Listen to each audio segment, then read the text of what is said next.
Cominciamo quest'anno di scuola molto volentieri con parecchie novità di persone e di impegni.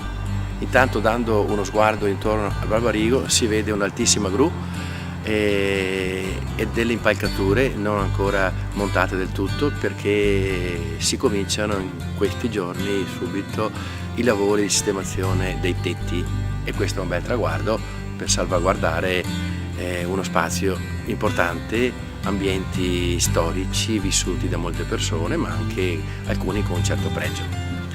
Le novità belle sono sempre quelle che riguardano le persone. Abbiamo molti alunni in più, molti nuovi, volti sorridenti, qualcuno intimidito perché si cambia, ma c'è la voglia di far bene. Abbiamo anche una decina di insegnanti nuovi, quindi la squadra si ricompatta con generosità e con voglia di fare al meglio.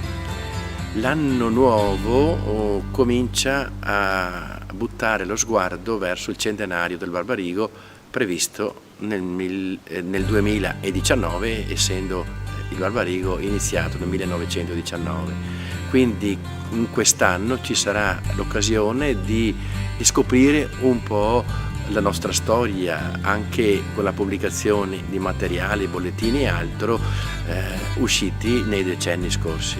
Ho dato ai ragazzi questo tema, questo titolo, forse uno slogan così, al cuore del Barbarigo, per scoprire come mai una scuola come la nostra dura ormai quasi da 100 anni.